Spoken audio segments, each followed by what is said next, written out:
actually supposed to say, like, officially that this is not Greg Smith's talk because they switched the rooms. But yeah, so I'm from New York, actually. This is my third time at Postgres Open. This is actually also the third Postgres Open. Actually, a little bit about myself. So I've been in the startup world pretty much since I graduated. Love working with startups. You know, the fun thing about a startup is typically in like the early stage, namely it's like you and the other founders, is that you have no money. So you have to be agile, nimble, and all those buzzwords, and figure out a way to make everything scale with no hardware budget. And that's actually one reason I like Postgres, is because it's something that does scale very well to your business, of course, as long as you apply the tools properly. I also organize the New York City Postgres user group. We have about, actually I have a slide on that. And I'm on Twitter. So basically when you're like saying negative things about me, that's my Twitter handle. Bring it, it's fine, I can take it.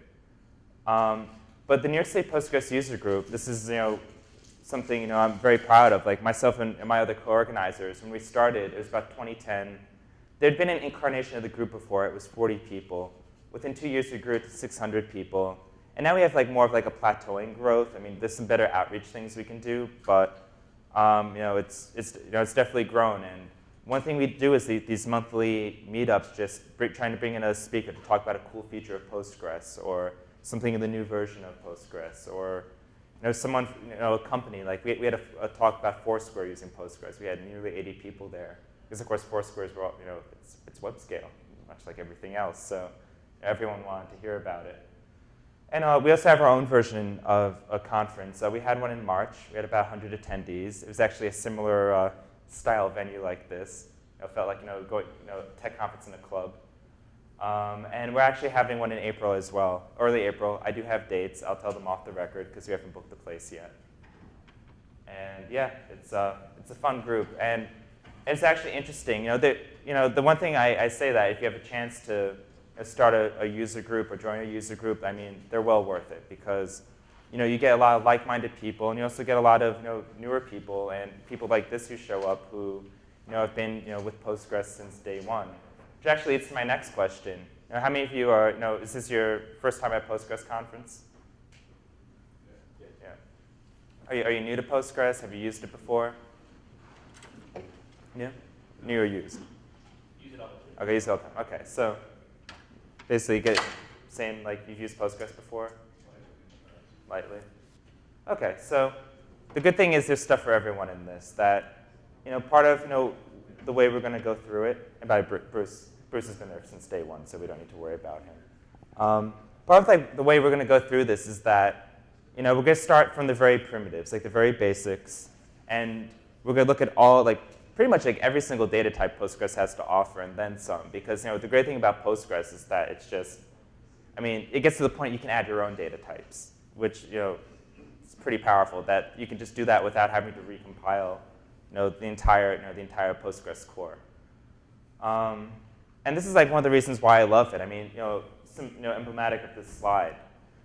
I had a professor in college that the way he introduced the intro to data types class is at first there was nothing, and then there's an electronic wave, and through that electronic wave we knew that we had zeros and ones, and from there we could aggregate them to more complex structures like hexadecimal code, so it was easier to read. And from there, we can interpret it in different ways, like strings and integers, and just building and building and building from there. That's what's pretty cool about computing, because you think about it. We probably don't often think about it in our day-to-day craziness. I could tell you in the startup world, I don't. But really, computers were invented just to add numbers really quickly. And here we have Twitter, telling people hey, come to Postgres Open and go to this bar afterwards. When they invented the NVAC, I'm sure they weren't thinking about Twitter. But that's what's really cool about data types, is that it enables us to build all these complex structures that just make it easier for us to go about our days. Even if you just look at a subset of you could do all this with C, and of course with C building some of these types are a little bit more complicated. But just it's amazing what you can do with a simple hash or dictionary. I primarily use Python.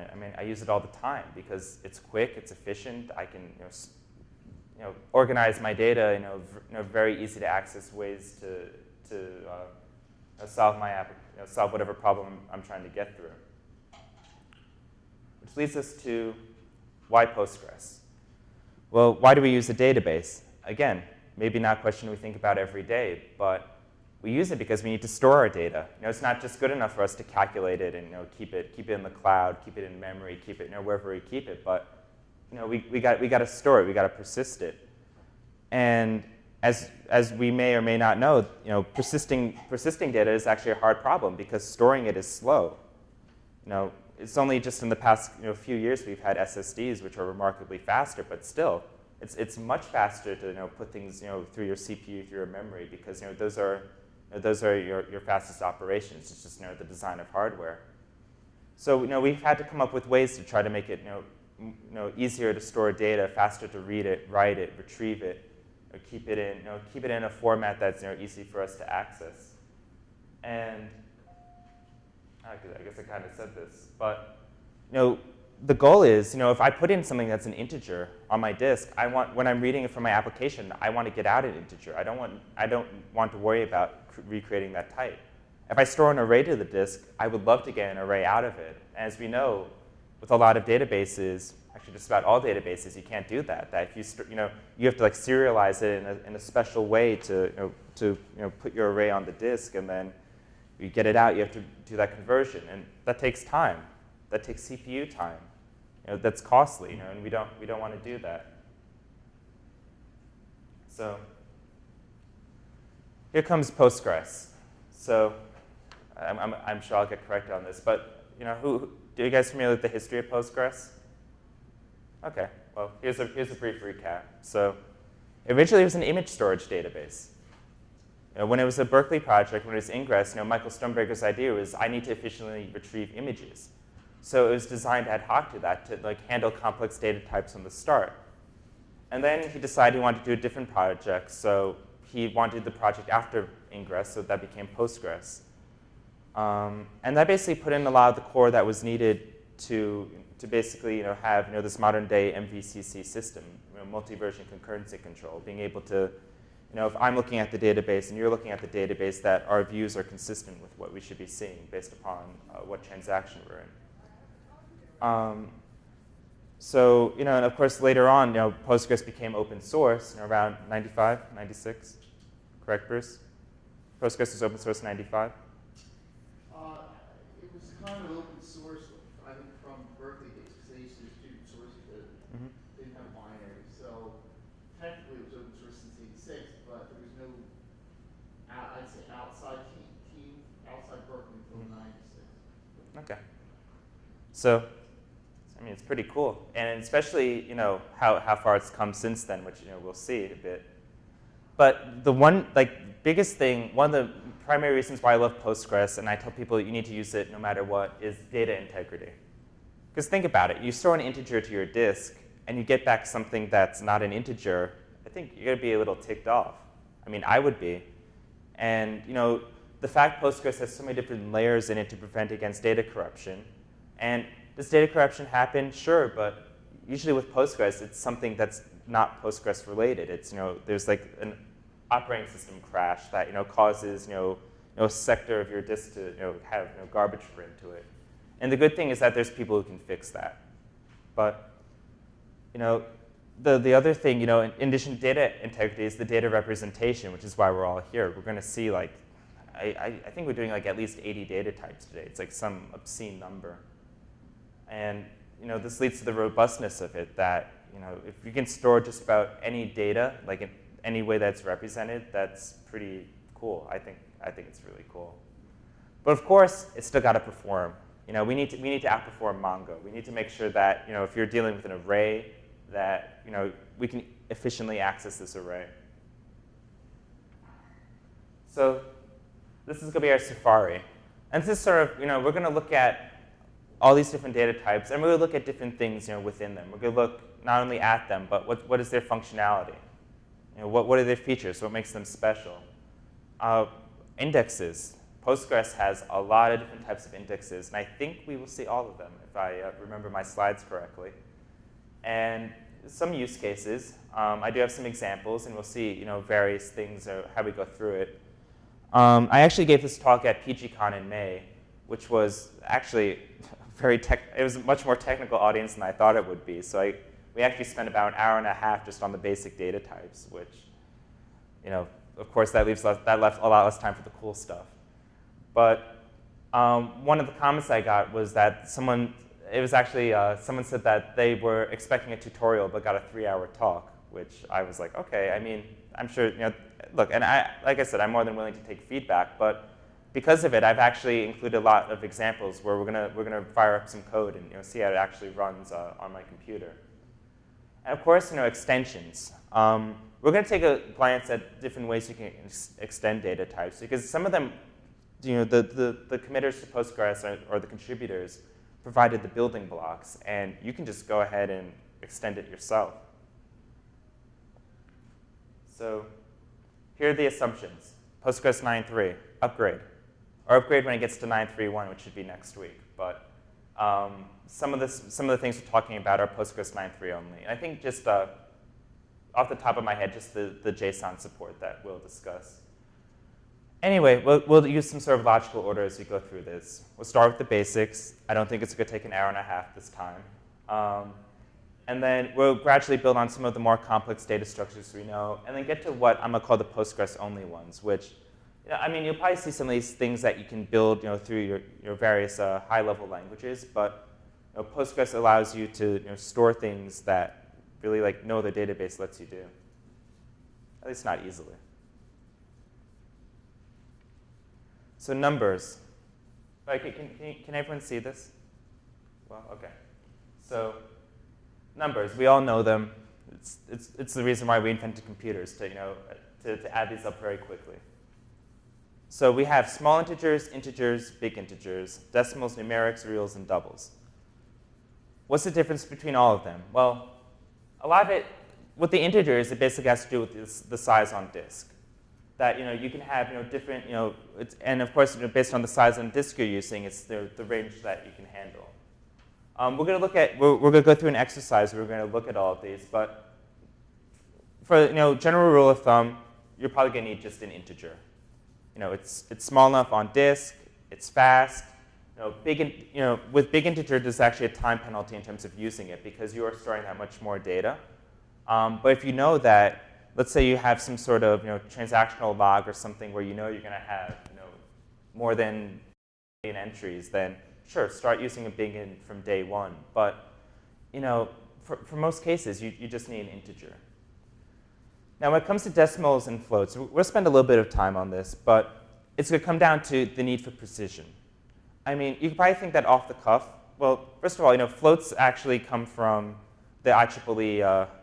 I'm going to get the number wrong. 754, which is a standard that was developed by the IEEE, saying this is how you represent floats in hardware. That way, when you're building software on top of it, you can get the full benefits of hardware. So floats are designed to be relatively quick, but the general problem with them is that you can lose information in them because they are inaccurate, because you have a limit to what you can store in just purely in hardware. But when you use software, and this is what numerics take advantage of, is that you can actually set precision to a very large scale and a very large degree. So that way, you know exactly what your decimals will be to whatever decimal place you set your scale to. And that basically prevents you from losing pennies or having the office space problem, if anyone gets that reference. OK, good. So, all right, we kind of covered this. Let's do an example. Let's get to some code. So can everyone see this? Should I make a couple notches bigger? All right. So I've rehearsed this a couple times, but as we know, we never know what happens when we go live. All right. So first, I'm creating 3 tables of 5 million integers. So first off, let's go through some of this SQL. Let's look at this first one. Create unlog table. So the nice thing about this tutorial is we actually get to look at a lot of random Postgres features in addition to the data types. Is someone familiar with unlocked tables or not? Okay. So unlocked tables were added in 9.1. And the idea was that they wanted to have Postgres handle so there's like these NoSQL workloads, basically a lot of data being thrown at it. Now, something that makes Postgres very secure is the write-ahead log, which basically is going to guarantee your data is going to get written to disk at some point. That as you do your writes, I have a weekly meeting that I'm skipping, by the way. As you're doing writes, it basically puts that data in a special file on the disk that it knows to write it, make sure it gets flushed and written to the disk, no matter what. Like if the plug gets pulled from your rack, that data is there, it's safe, it will get into its proper format. Now the write-ahead log is used in replication with Postgres as well. Not only is it used, if you create a special backup disk or an archival disk where you can ship them to, but the same methodology is used in the streaming replication where it sends the small chunks over to all your replicas. On top of it, it's also used for point-in-time recovery. That, depending on how you set up your point-in-time recovery, and there's a lot of tools out there that basically you can replay through these logs to get your database back to the state that you want it in. So write-ahead logs are, very powerful. However, there's a performance hit. So first, let me tell you, you should always have your write-ahead log on, unless you're doing this, some sort of special, I'm sending a ton of log data to Postgres from my spaceship tracking application, and I don't necessarily care if I'm going to lose it or not. Because in that case, you can create an unlog table. And basically, an unlog table bypasses creating your write-ahead logs. So the good thing is that when you're doing writes, particularly like inserts, it's much faster. But if your server crashes, forget it, your data's gone. The cool thing is I can actually, I can go in and out. I can quit my PSQL console and go back in. That data is still there. If I restart the server, it's gone, just like that. So use it. This is one of those things. There's very specific cases. You'll get performance boost, but use it just in those specific cases. Namely, you don't care what happens to your data when your server restarts. So a couple of other things. Real quick, right there. When you say your data is gone, you mean the data in transit before it got written? No, the data that's written is gone because it's unlogged, so it might not be flushed to, it might not actually be flushed to your disk. Right, but if it got to the disk, it's going to be. It's actually a good question. I have to look that up because I remember we were doing some examples with this, and I've just thrown a lot of data at it. We're going to see the size of this table, so I'm pretty sure this gets written to disk, but I think the semantics force it to just be thrown out. But that's something that's worth looking up. The whole table is truncated. Yeah, is that it? Yeah. It's not even just a question of the new data. It's just Yeah.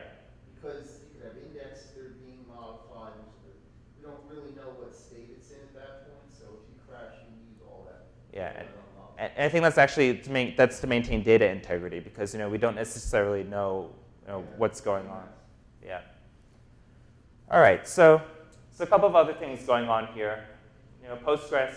We're going to talk about a lot of different functions today, but I'm going to use random in a lot of these examples, which creates a random float actually, and generate series. This is, I've only used this function to generate test data, but basically, you can create a range of data from 1 to 1 billion. I've actually done it from 1 to 1 billion. It takes a really long time. You better be using like a really good cluster for that. And the other key thing, so basically the experiment we're doing here is how long does it take to create all these integer types? What's the right time? So I created 3 tables, one for the small ints, one for the regulars, and one for the bigs. And if we look, they're all pretty much the same time.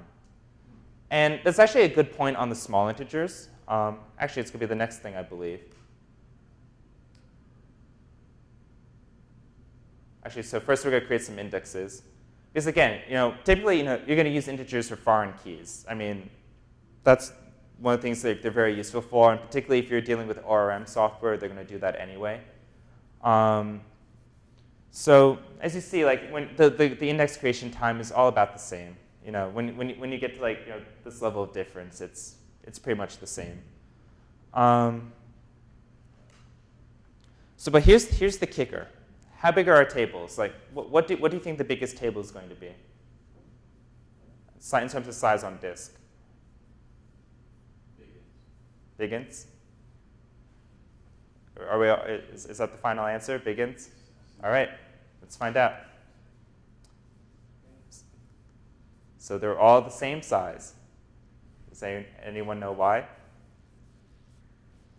So the way Postgres stores data is that it doesn't necessarily care about the size of your data type. It does, but it's keeping things in pages. So basically, we created the same amount of pages for all these types, which makes sense. I believe the page size, I'm going to get it wrong.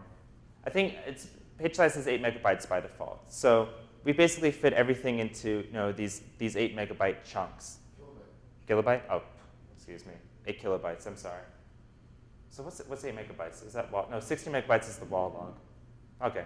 Anyway, the point being is that Postgres has done its smart behind-the-scenes work, and it said, OK, I need to allocate this many pages for all these different data types. So even though bigints are larger than all of them, it knows that when it's created these pages that we're allocating the same amount of chunks for them.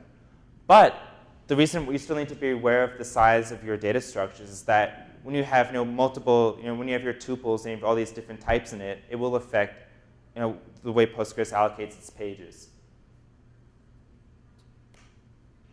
So yeah, here's the example that we created the same amount of pages for all of them.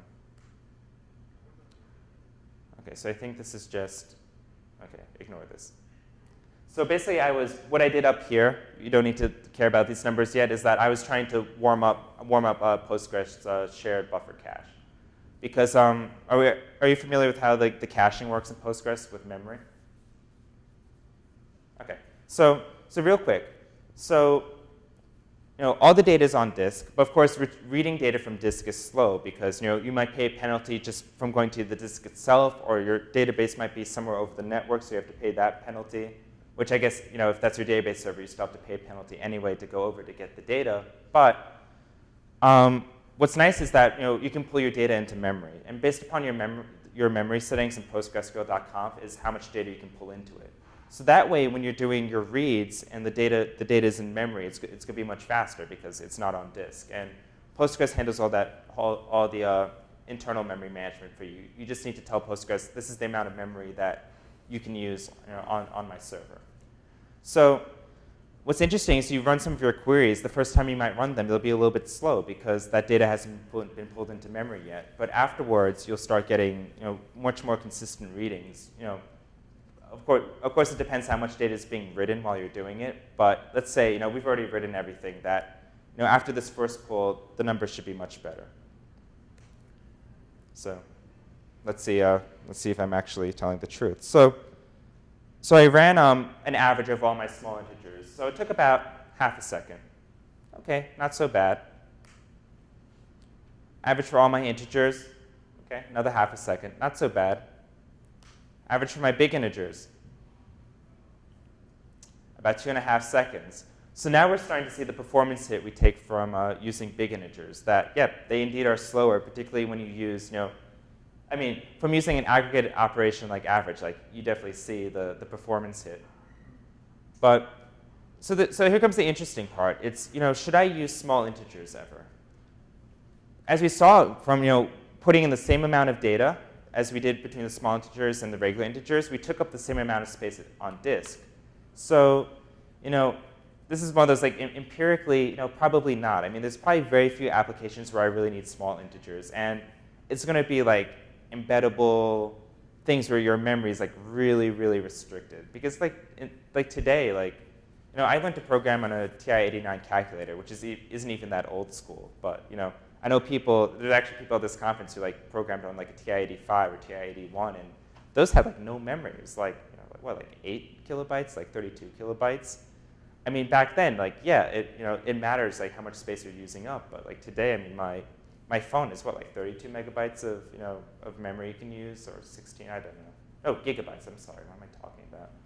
So yeah, I mean, we have, and as you could tell by all these mobile apps, some of them are just so wasteful and slow, and you can tell that people are throwing data inefficiently at them. But that aside, you probably don't need a small integer.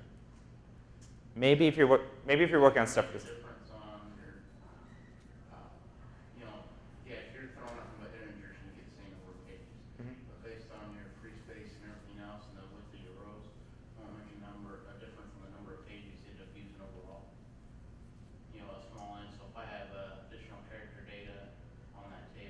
It could, yeah. And that's the thing. This is where it gets back to that. You know, we're looking at kind of a contrived example where, you know, here, like, yeah, it's all matching the same pages, but it could make a difference. But the thing is, like, at the end of the day, your small integer range is so small, it's, you know, you can end up actually, you know, putting yourself a lot of trouble on the application side more than on the database side. And if you're getting like the same performance as a regular integer, you might as well use it. I mean, again, you might be working on like some of the space shuttle stuff that I honestly I wouldn't be able to answer to, because I know they're being held to a different standard in terms of you know what they can store, particularly because they're using much older hardware. But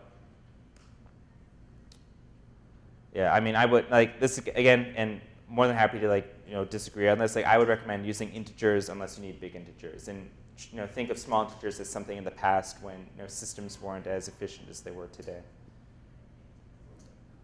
I'd say that's, if you were using like hundreds of these adjacent in the column, could, I guess it would make sense, because then they would just pack together better. Yeah, and I think, again, like I said, it really depends on your application. I think that's something that's like more sensor reading type, where you have that fixed range and you have, as Bruce said, like a lot of them all together and you're throwing them very rapidly at it. Yeah, that makes sense. I don't work on those applications, so I wouldn't know. And it's actually funny, as we get to this next part, the numerics. The first time I gave this talk, I was saying, numerics all the way, and I had people doing more hardware level sensor readings that said, well, floats are much more efficient on hardware. I went back and thought about it, and actually did some experiments, which we'll see, and yeah, there's a performance benefit to using floats, or I guess as we call them, decimals, or no, doubles. We call them doubles and reals and all those fun names. But if you don't care so much about performance, you care about accuracy, and you're dealing with decimal data, or even just like some very large numbers, numeric is the way to go.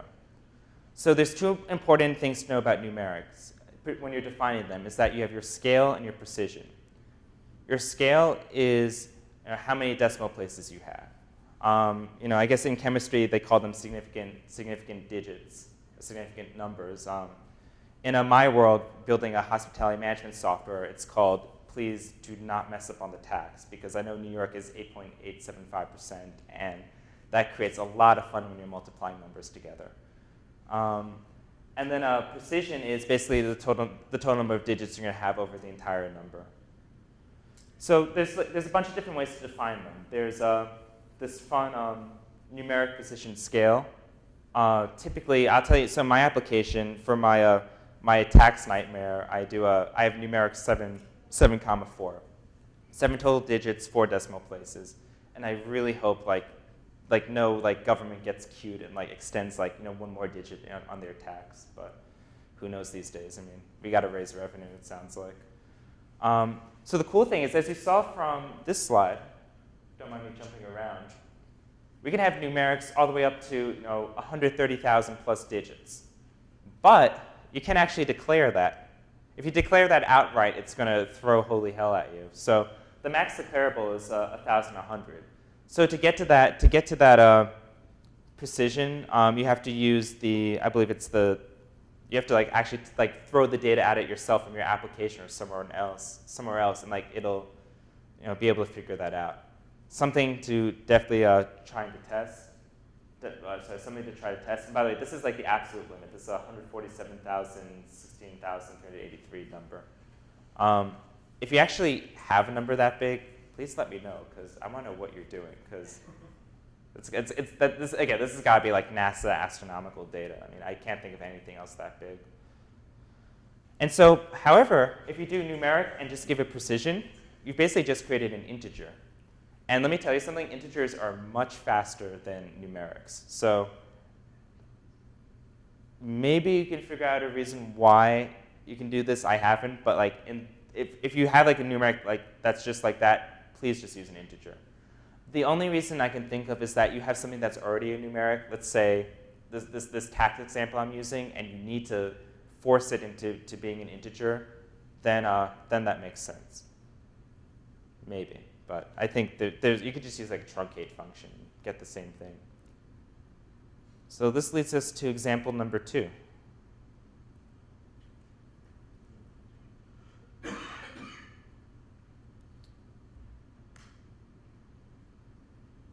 All right, so creating some, actually, here's the integer example. So I'm creating an integer next to a numeric that I'm declaring as an integer. I mean, just inserting the 5 million rows took 3 times longer. So I'm not just up here blowing smoke. This is true. This is slower, and I have an SSD in here. So let's create some indexes or indices.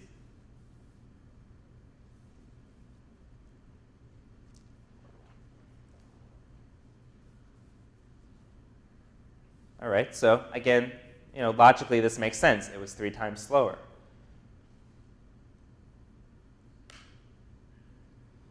All right, how big are our tables? Well, we took up the same amount of size on the disk again. We created the same number of pages. And that's the other interesting thing about the numeric type. As I don't know if you caught it in the first slide I had before, but numerics, because they have this gigantic precision that you can have, that the first set of it's probably going to be as large as an integer if you're just doing the integer scale, but it's going to increase based upon the scale and the precision you need up to a very potentially 64 bytes or beyond. So in this case, yeah, it matches up, but beware, they can get very large. Do you know on your numbers what the difference roughly would be between using like a numeric to, so say you had code value that for data integrity purposes versus a check on table, insert time? That is a good question. Yeah, when would you use one? Like, oh, I'd use it for data integrity. I'm storing a code of 2 that I know is numeric, and I don't want anybody inserting over that versus doing It's a good question. I might have an example on that. So cool. give me a couple of slides. If we don't do it, the nice thing about doing this in real time is we're going to figure it out. So I think I have all the code to create these examples. But to your point in terms of data integrity, here's where this is one of the caveat emptors of Postgres, or just using Postgres properly. Here's basically the same exact statement: New York City sales tax, which by the way is high, if you haven't noticed. Essentially, these are pretty much like identical statements, but there's some subtleties in them. So the first one, I have 100. Let's say I'm spending $100. What's the tax on that? Well, I declared this this floating type as a numeric. We get it 8.875. Okay, we expect that, right? What about this one? I have 100, and I declare 0.08875 as a numeric with 7 significant digits with a scale of 2. I get back 9. So when I declared my scale of 2, so my scale stops here at the 0.8. By default, it's going to round, and it's going to round up when you get to the end of your scale. So this becomes 0.09 that you're multiplying by 100, so you get 9. And then on the bottom one, here's where it gets really weird. So if we put this all in parentheses, we do 100 times 0.08875. So when we execute this, we initially get this. But now we're setting our scale back down to 2. And because of that, because we're at this and we're at a scale of 2, we're going to go to 8.88. So be very careful when you're doing this, and particularly if you're handling money. Like, look, we've gone through a difference of, essentially like almost a cent, and that adds up over time. Again, the office space problem. So storage. All right, so I briefly mentioned this before in the example, but as you see, it's determined by the size of the numeric type. And actually, no, there's no padding. We're going to see some data types that have some padding added to them because they actually, really the one I think off the top of my head are just cars. But as you could tell, even though these are declared as the same numeric type, it stores it basically determines the storage based upon how big it actually is. So it figures out the first one is like, okay, this is essentially an integer. I only need, my column size would be 8. but on this one below, the column size would be 10. Now, of course, when you do this in a table, I'm doing this dynamically right now, so this is a little bit of a contrived example. But when you create a table, it's going to block out the space it actually needs in order to create the tuple. Just some things to note. You have a thing called a nan. It's not a number. And when you get one of those, you know that it's not a null, though. And actually, by the way, if you want to hear, are you doing your null talk at the conference? No. Oh. So Bruce actually has a null talk just about all the craziness nulls do. And he also in his blog, he has 11-part series just on nulls. So the reason I mention that is that it's worth checking out. Nulls are out of scope of this talk, by the way. We're not really going to talk about nulls. But we will talk about nans briefly to say that they exist. You can get them, beware, handle appropriately. Okay, so floating points. So we talked briefly about this. It follows the IEEE standard. That's good. One thing Postgres is very good about is following standards. See SQL. They're inexact. And what that means is that unexpected behavior can occur. You can overflow, you can underflow. For me, I always knew, when I was a little nerd, playing around with my calculator, I'd overflowed all the time. So when I started programming, it blew my mind, what's underflow? This is bizarre.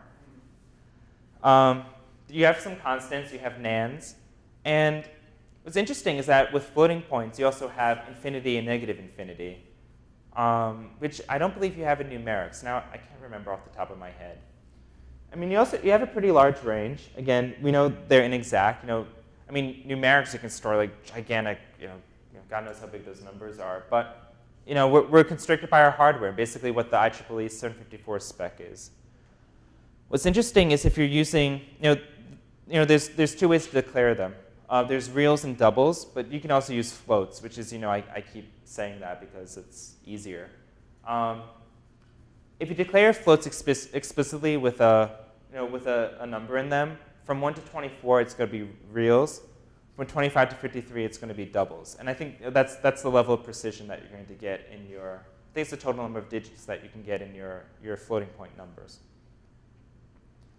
Anyway, here's the much anticipated fight, where, as I said, in the first time I gave this talk, I completely tripped over myself. But I came prepared this time, more prepared. Let's see. In the battle between numeric and floats, who's going to win what? So first, let's create them. So I'm starting with a numeric of type. So I guess my scale, my precision is 16, my scale is 9. And if I'm interchanging the terms, I'm sorry. So here, just creating them, we see that floats, just adding them in, floats are about 2.5 times faster. Probably the general rule of thumb will be 2 to 3 times. Depends on your hardware. I mean, if you have some special floating point number hardware, it might be even better. But again, a little bit outside of my pay grade. So let's create some indices. As you know from the last time, the numerics take about 10 seconds.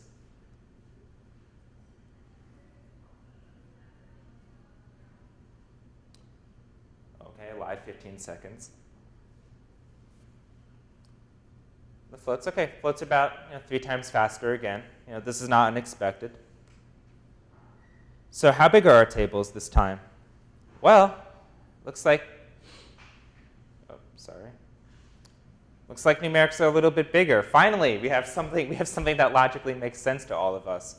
And yeah, I mean, this makes sense. Our numerics take up more space than floats. This is sort of by design. And this time, we declared our numerics to have basically the same precision as the floats we're dealing with. So I'm trying to compare apples to apples because, again, numerics can have an arbitrary scale.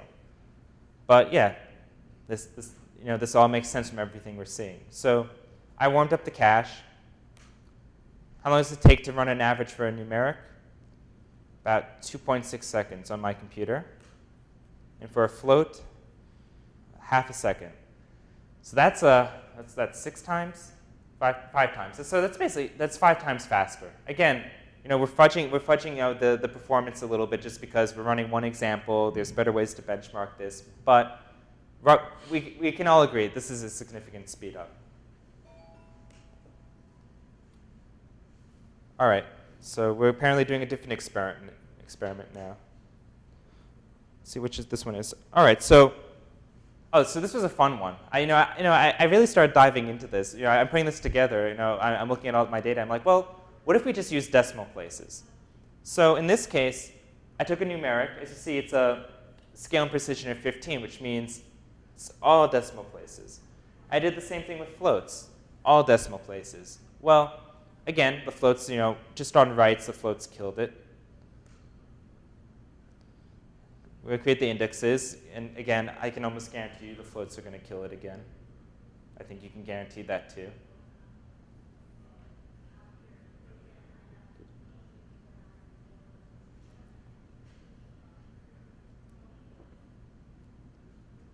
All right. Table size, again, floats win.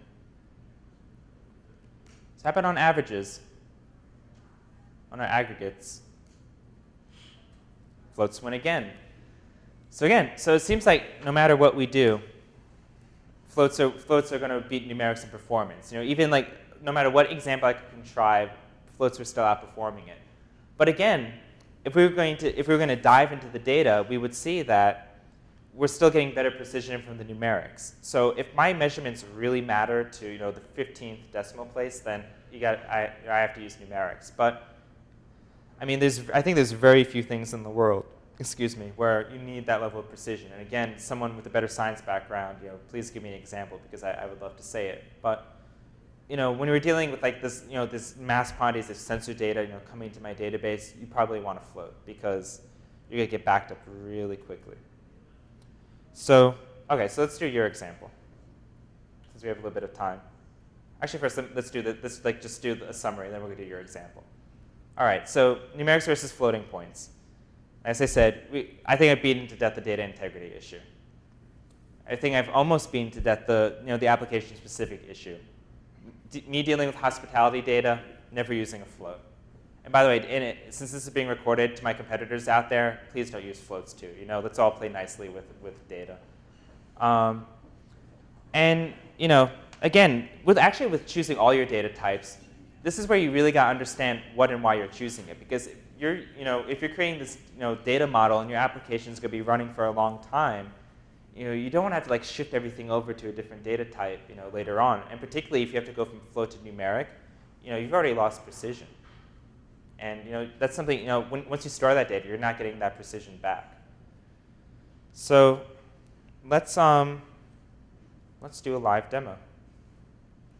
So basically, we're going to be comparing numerics to varchars in terms of. And also a numeric precision 2 versus an integer with a check constraint below. Okay. So I want a 2 position numeric value. Sure. All right, let's borrow some code.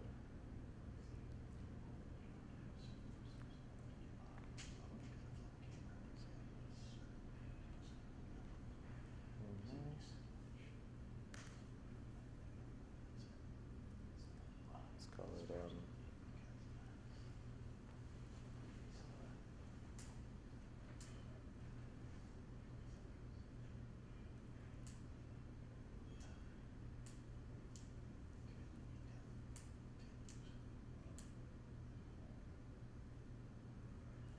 look good? So, well, the difference is you're Right. comparing numeric to character. So what I was thinking is, so we have applications that the data type inside the application is numeric, Okay. right? But I only want a 2 position numeric value. Okay. So the only way to ensure that integrity on the database is either to use a numeric position of 2, Okay. or to create the table with a column with check constraint, right? Yeah. To say, hey, you can't have anything longer than 2. Okay. Well, yeah. So I the don't know how you would do that well- with your select random. well, I'm just populating the database in this case. So you need to alter the table. Oh, okay. Instead of saying, Kind of. Right. So, I mean, I was just trying to populate the database just to first see how long this is going to take. Maybe we should do this offline. yeah. Like I said, this is. You need to add another step. Yeah. To do the create table and check. All right. So first live demo failed. All right. Functions. The great debate. So I was at I think which Postgres EU was it? Joe Selko was in Prague, right? Yeah. Okay. So Joe Selko, he's one of the original SQL standard guys, and I guess that's sort of understanding what he's done for the database world. You know, he's just a SQL standard guy, but he believes that you shouldn't put like any functionality in your select clauses. That the database is purely for pulling data and pushing data to it. It's not for you don't do any math with it. He said with the exception, he's like maybe you could do like pluses and minuses, basic computations. So with all due respect, Joe, in case you see this video, I respect your opinion completely. But in the real world, particularly with applications, if I have a web application, a mobile application, and I need to make sure I'm getting a consistent view of my data, I'm sorry, I'm putting functions, in my reads. And we have, the nice thing about Postgres, and we're just scratching the iceberg, by the way, with so many more functions we could go into. Our numbers have, pretty good sets of functions. I mean, things that you expect, ceils, floors, exponents, logs. Something that has saved me, particularly when I'm dealing with bad data that maybe me myself has created, greatest and least. Basically, greatest and least. Okay, let's go 1 for 2 on the demos now.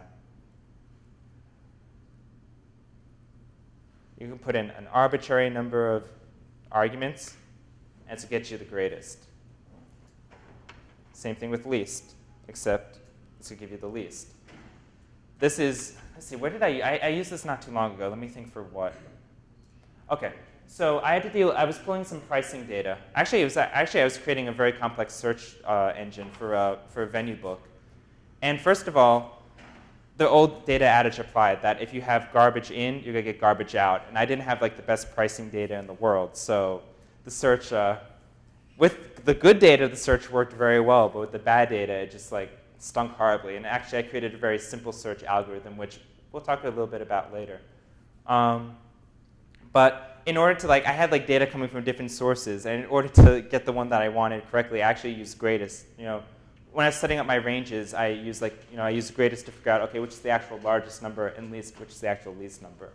So it's very useful. This is definitely very useful when you're pulling data from multiple sources. You got to find like the true minimum for something that fits within a particular row. Actually, I don't want to quit.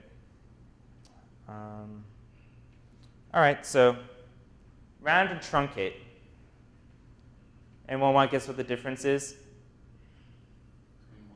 Round and truncate. Yep. And round is gonna move it up. I use this quite a bit dealing with my pricing data. I've tended to err, when I'm doing reporting, I've tended to err on the side of truncate. But my numerics are already handling it for me, so it's more me being like excessively paranoid. Particularly just because I might just have an extra 0 at the end. I just want to show like a display of 2. But just to do a quick example. Your greatest and least work really good when comparing columns in the same table. Cool. So when you can't use the max or min. Yeah. Yeah. I use it a lot on dates. Yeah. 2 dates on the table. I want the greatest of those 2 dates. Yeah. It's trunk. All right, so trunk works as expected. So, it cuts everything off, and round works as expected. So the second argument is, what do I actually round to? What do I actually truncate to? Which decimal place? So of course, if you use 0, you're gonna give yourself an integer, albeit I believe. Oh, yeah, it does cast it to an integer. Cool. All right. Feel good on numbers? Took about 30, 35 minutes just to get through numbers. which shows how much we rely on them in a part, or maybe it also shows how pedantic I am. I haven't decided. So cereal types. No, it's not. It's not our favorite breakfast food. Actually, I haven't had cereal in years. But cereals are incredibly useful, particularly when you're dealing in ORM land, in application land, which is where I live. You have small cereal, and big cereal, which sort of they basically match up to your integer types in terms of a size. What is a cereal? Well, I kind of lied. It's not really a data type. It's basically more of a convenience.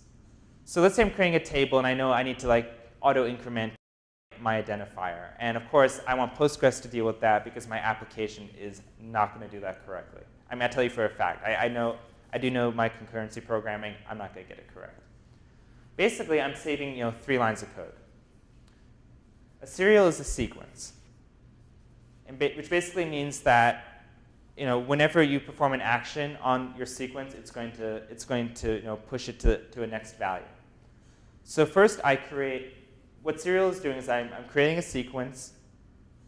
When I define my sequence on a table, I'm basically indicating which sequence I'm using to increment to the next value. And then I'm telling my sequence, OK, this is owned by whatever column on whatever table I'm using. So this is why we're using serial, because serial makes much more sense. It's that I have an identifier. It's going to go from 1 to 2 to 3 to 4. Or depending on how you can alter your sequence and define your next value to go from 0 to 5 to 10 to 15, whatever it is.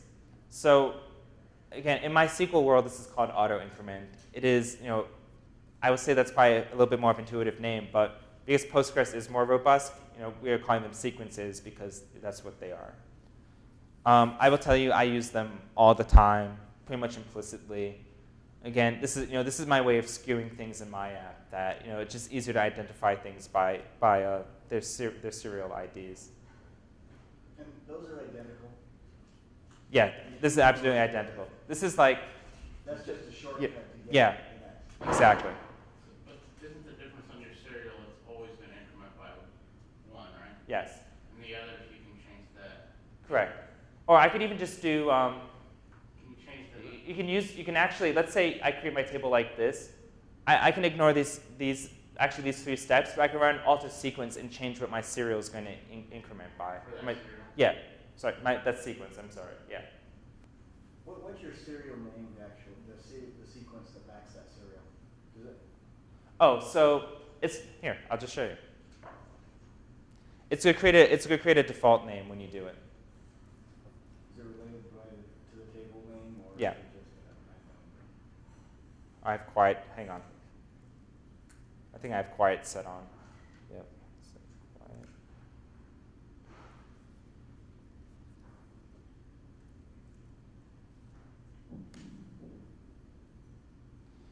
All right. Here we go. So it created awesome ID sequence. Pretty easy. Yeah. I apologize for my lack of creative naming. And you said you do a lot of startups. Do you use the default incrementation of 1, or do you? Yeah. Generally. It depends. I mean, let's say I have an order database, tracking all the orders that are going out if I'm doing e-commerce thing, and I want to seem like I'm bigger than I am. I could start at 10,000. Well, I've got a habit of incrementing, said by 1 by 10 for multi-master. So if you need in the future to scale out and always keep IDs and ensure uniqueness across all sites, then you can increment by 10, and that'll last. The start position of each sequence is indifferent. So site 1 is position 1, increment by 10. Site 2 is 2, 3, and then you can ensure uniqueness across all your sites, and then if you have, you can bring them back together. And are you doing multi-master with Postgres? No. I was gonna say, okay. Well, first, I was gonna say there's Bucardo. That's the only, yeah. And even if you're not doing multi-master, if you're just sharding your data by region, right, you want to be able to change your regions in the future. So say you start with 1 and you grow to 2, or you need to consolidate back down by going out with default to ensure that it gives you almost 10 different sites that you can play with. Yeah. Of course, have you tried using UUIDs too for? I haven't put the IDs. Okay. Trust whatever.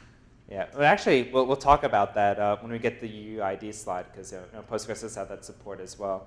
But yeah, I haven't done. In my experience, I haven't had to do anything quite that distributed yet. I mean, I did in college when I was playing around with clustering. I did things like that. I'm pretty sure the app I'm working on now I will have to distribute at some point. And 2 years at Postgres Open 2015, I'm going to be. I can't wait to talk about that stuff to see how does it actually scale out. Actually, a good person to talk to, who actually he was there from very early at a startup, Gavin Roy. I think he's going to be here. The stuff that he did with my yearbook and Meet Me. I know he did some sharding work with PL Proxy. I forget what his incrementation scheme was. I think they might have used a hashing function. I'm not sure. Which actually, this is a way I feel like I'm about to completely tangent off. So I'm gonna save us. Another thing to look at is PostgreSQL and how it distributes its data, because it actually. But in the case of PostgreSQL, which is basically built on top of Postgres, they have a global controller that controls the global IDs and how they get distributed. And I think they have an integer way of doing it. They have a hashing way of doing it, and one other type. Anyway, back to serials. So that you have a couple of functions. They're kind of a pain to play with actually, except for nextVal and setVal.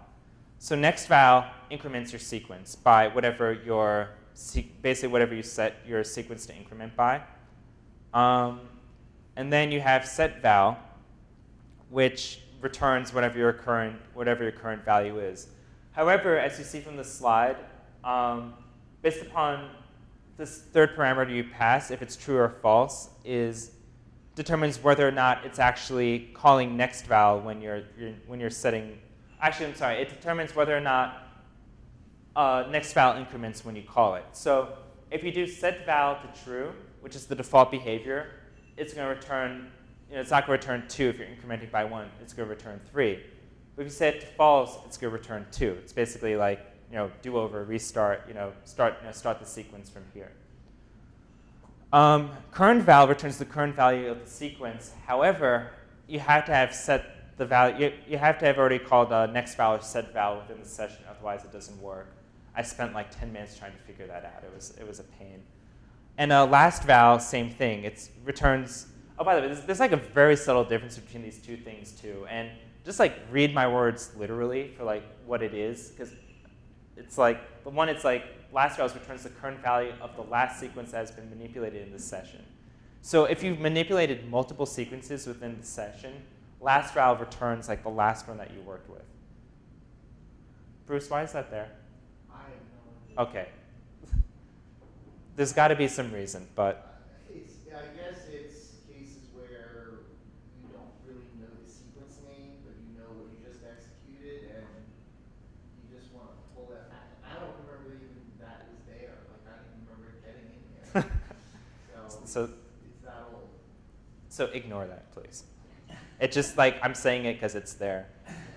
Which leads us into actually another thing on the subject of ignoring monetary types. Hey, did you know you could store monetary types in Postgres? Pretty cool, right? And you can collate it too based upon your locale. So, if we're in the EU, we can set it to euros. If we're in Russia, we can set it to rubles. If we're in the US, we set it to dollars. However, don't use it. It's not supported, it's deprecated. I don't know why it's still there. I think maybe there's some legacy applications that might still use it, so the core team's keeping it around, but maybe they're going to drop it. So we don't. Because the other thing is, by the way, if you look at the documentation, I think monetary types are the second or third one to come up. So people see it's oh, I'm going to store my money, my money like this, but it's not good. If you're going to store money, you can use integers. That way, you go to basically the cent level for whatever currency you're in, and you can deal with the appropriate manipulations like that. Or use numerics, because we do have this very good precision and scale support with them. All right, characters. We're moving on up. So Postgres has 3 character types. Varchar, a variable character with a limit, a char, which is a fixed length character that's blank padded, and a text, which is variable unlimited. And I'm missing that medium too. So I'm going to explain the difference between all three in a moment. But here's the important thing, that char and varchar, this is part of the SQL standard. So, and they're all going to have like the same behavior according to the SQL standard. Is that if I try to, if I have a varchar of 10, I try to give it a string of 12, it's gonna holler at me. If actually, the second part I'm gonna show in the example, but when you're doing comparisons, part of like the character is that you have this padding added to it. So let's say I have a char of 10, but I only use 5 of my bytes. It's going to basically zero pad the other 5 bytes. But when you're doing comparisons to a certain degree, and we're going to see some exceptions, it's not going to care about those. And so the other thing, so I guess the reason why character was added is that it's going to enable you to store, if I say I have a char of 16, it's going to store those 16 bytes, in the fixed size no matter what.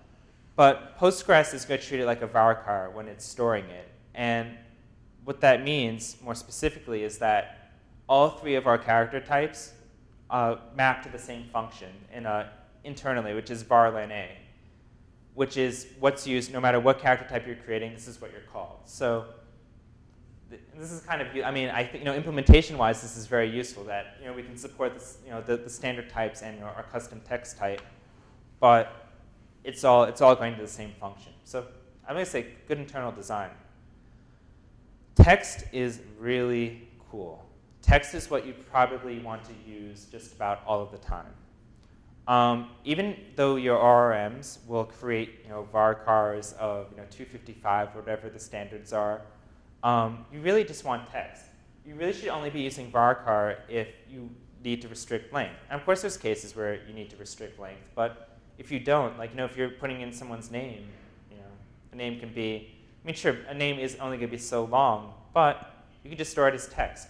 And the reason is, there's going to be a CPU overhead cost when using varchar. Now it's minimal. It's very small, but if you have a table with 1 billion rows, minimal suddenly, not necessarily, small.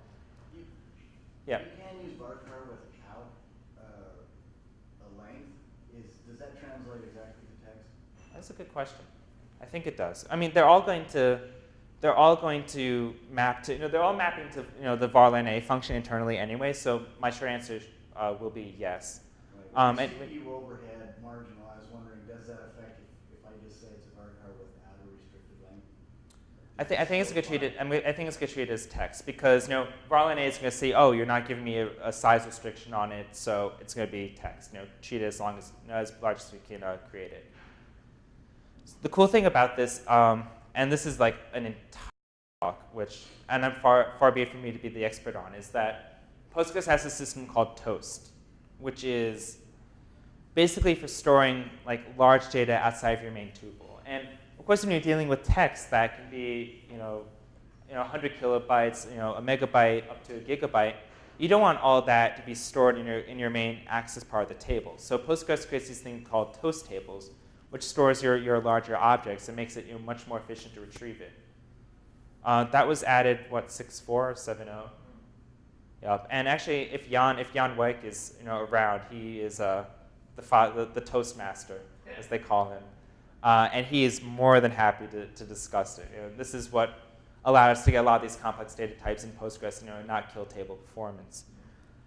So the general rule with char is just avoid it. All the functionality you need is in varchar, and we're going to see through this demo we're about to do that char can have some weird behavior that you might not expect. Though of course, of course we're all going to expect it now because we're wiser. And we're going to see what happens. So here is my, so I'm explicitly casting this as a varchar. I run my like, And by the way, in case you're unfamiliar with it, the percentage, the percent sign in a like statement is a wildcard. So it's basically saying, I don't care what's before me, find CDE after. So let's do that with a car. Basically, I'm doing the same exact thing. I have a string ABCDE, casting as a car 8. But when I do the like, it's returning false because of all that 0 padding at the end.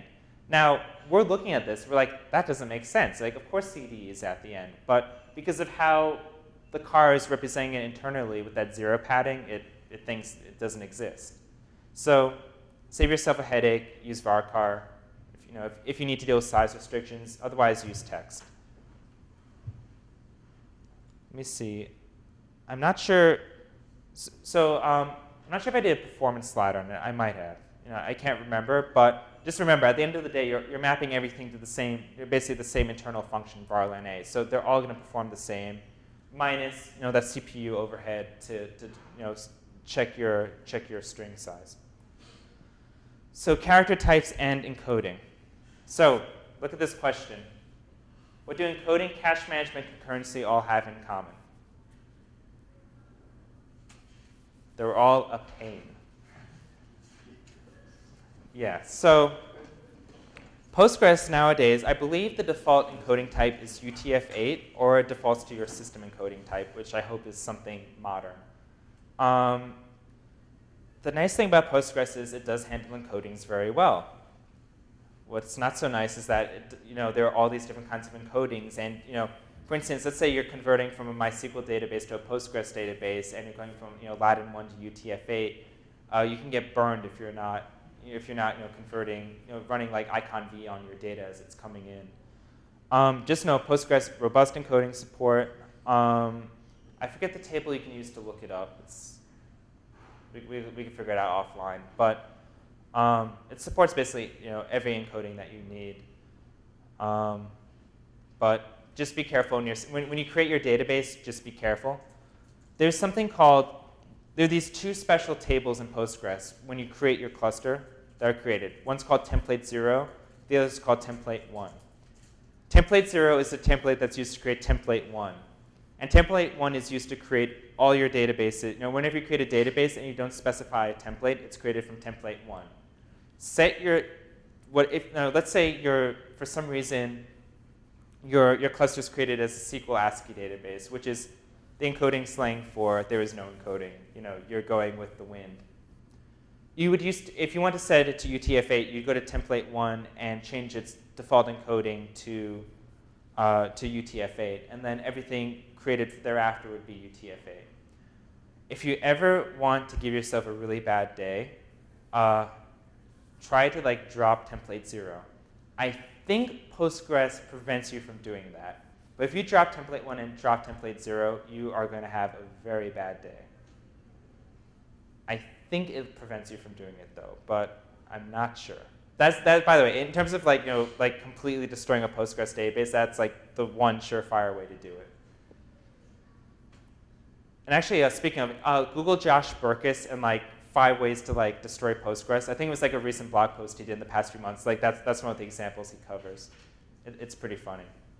So string functions, we got a lot of them. This is nice. It's nice when the database does work for you that you don't need to worry about. Do I want to go through all of them? Not really. But by the way, speaking of encoding, we have decode and encode. That's nice. So we can convert between types within Postgres.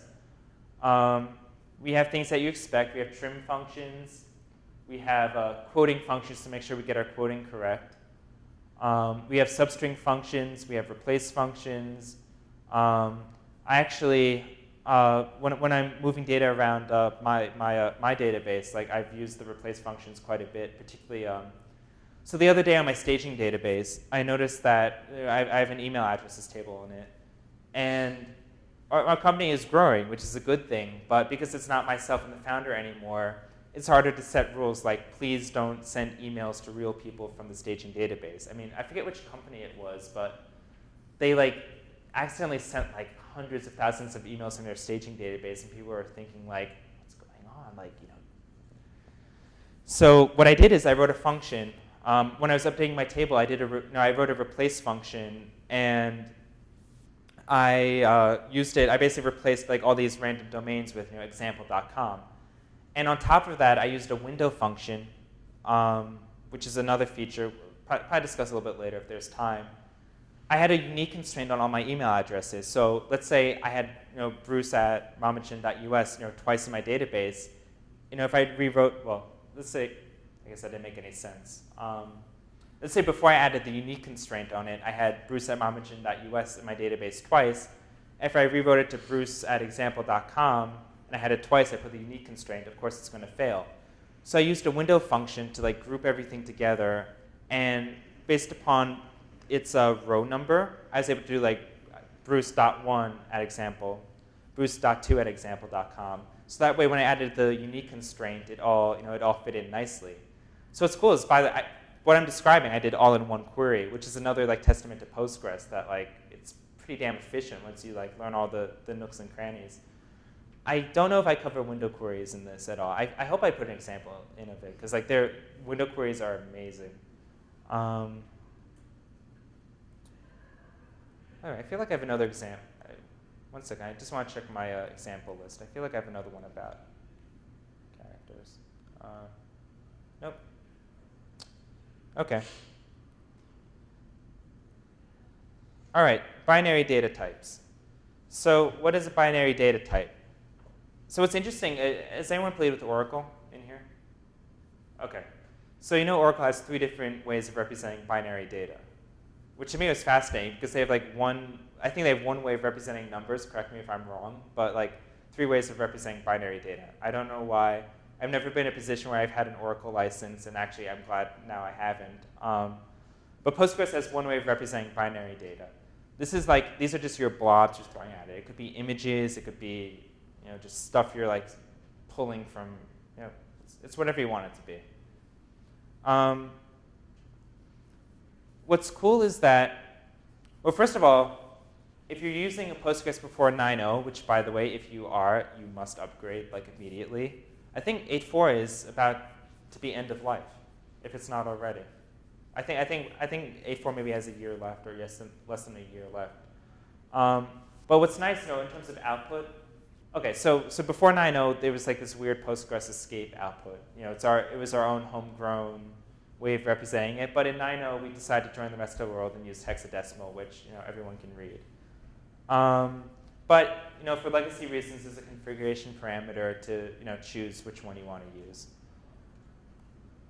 So my experience, in my younger days, when I knew less about data, I built a little image database within one of my Postgres instances, and I kept, I had something like name, description, and the blob all in the same table. Oh, and of course an identifier. Now, when you do lookups, particularly when you have 1 million of these things, that's really slow because if you're doing a select star in particular, you're pulling all that data as you're doing it. And even when you're looking up the data, you're traversing tuples that have just giant, massive garbage in them. Because by the way, I think most images we can agree are giant masses of garbage, data-wise. So the trick I came up with, which is obviously not novel, just as through my own experience, is that if you do need to store binary data in your database, keep it in a separate table. All your lookup functions keep in one table. Whatever you need to do, look it up. And then once you know what you're getting, just join it with the binary data and then pull it that way. It'll be faster. It'll be nicer. You'll be okay. Typically, you probably don't want to store your image data in Postgres anyway. You probably want to have it on a server somewhere and have a reference to it. But now, if you have the toast for the long values, what would be the value of having it separate? That's what I'm wondering. And actually, this could have been something that I dealt with, back when that maybe I need to update my personal knowledge base on. Part of the benefit I found is actually with inspection. When I'm looking through my data, when I'm trying to let's say I'm trying to debug something within it, and let's say I do a select star because I'm stupid. Yeah. And particularly when you're dealing with ORMs, because let's say I have I have my web app and I have my admin panel, and I don't use Rails anymore, thankfully. Let's say, but I'm using Rails and it just selects stars everything, and I have no limited control over it. Which now there's more control. I'm pulling in all that garbage anyway, and it's just slow. So we as SQL programmers, like we're smart enough to know not to like select star something like that, but not every library or application or functions written that way. So that's why this is sort of like where I got that caveat from personal experience and also dealing with other people's code. All right, date time types. This is like one of my favorite data types. I love dates and times, particularly in Postgres. Postgres has like the best date time support. And I'm not just talking about like databases, I'm talking about like just even like in programming languages with their date time support. So like I said, I'm primarily a Python developer now, and Python's is pretty good. But honestly, like when I do date time manipulations, like even if I'm just like trying to test something, I just go into Postgres and do it because there's so much functionality. It's smart. It'll make up for like my own stupid mistakes, and it's fun. I actually have fun when I'm dealing with date times, which is like not something that most people say.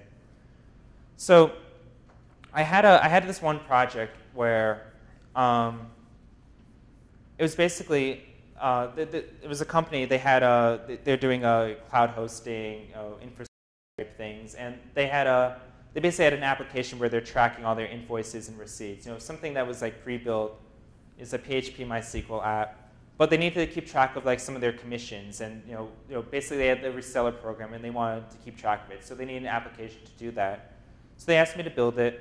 So I said, okay, can I use Postgres? Like, sure. So I'm pulling I have to pull this MySQL data, and actually I have to pull it every night and do a synchronization to figure out which invoices have been sent, which ones have been received and paid for, and at what time. The keyword is at what time. So they were storing timestamps, which the only way, unless this has changed, correct me if I'm wrong, the only way to store time data in MySQL is as a timestamp. So first I had to overcome that obstacle and do all the appropriate conversions to get into Postgres. But I remembered like I wanted to go into the MySQL database to like learn figure out like that schema anymore because it wasn't really well defined. It was a vendor, and I'm trying to play around with the times. I'm like, this is really hard. Like, where's the functionality? Like, it was like so minimal, and like what it provided. I'm not trying to completely trash on MySQL. It's just I was having a hard time getting around. Like I think I ended up pulling things into Python, using Python's functionality to figure out what I was actually looking at. And I think this is something where I realized like I'm really taking Postgres' date time support for granted. And then I sent myself on a whole other tangent, like looking at date and time support like across many different applications and databases and programming languages. And we are very lucky in Postgres that we have like these even just these basic types alone that we have them. The other cool thing is, as we go through these slides, most of this was added like 10 years ago and hasn't been modified. Thomas Lockhart did a lot of the work on the date time support. And I actually, when I was looking through the commit, I actually looked at the code because I was just like so wowed by like the support that we had. And I saw Bruce and like Tom were involved with cleaning some of the stuff up. But yeah, this is added like 10, 11, 12, 13 years ago and hasn't been changed, which is like a testament to how good the support is. So with that said, first we'll talk about storing it. So here's the cool thing. So you look at timestamp without a time zone and timestamp with a time zone. It takes the same amount of storage. So clearly storing the time zone doesn't add too much overhead to it. Probably like a byte maybe. So it actually makes me wonder why we need what we're doing. There's probably some leftover space with the timestamp without a time zone. I don't know.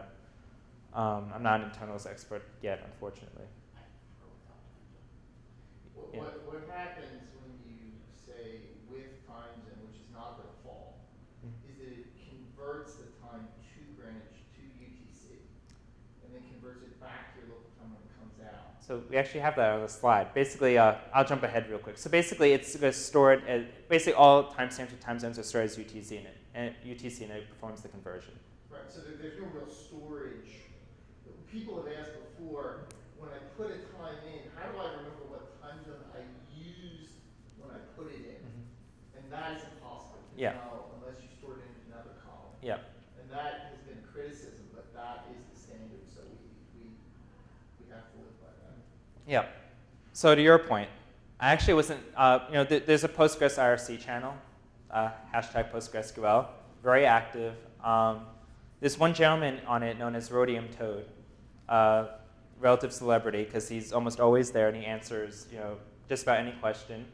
And he has like an incredible knowledge of the code base. I actually got into a debate with him about timestamps with and without time zones, and he was explaining to me why you should use it without time zone. Wow. And his point, to his credit, is that time zones change. And he actually made a point in terms of a simple thing, daylight savings time. A few years back, the United States, we changed our daylight savings times to have it start earlier in the year and end later in the year, which means you gotta wait like a couple more weeks to get that 1 hour of sleep back.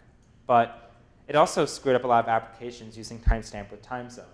Now, my application, I will say I do have timestamp with time zone. And it's also because I know that we're going to different time zones, and particularly when I'm dealing, I have to deal a lot with start times and end times for particular events and calendaring. So my thought is, I want to be able to convert between the time zones easily and make sure people have the appropriate view.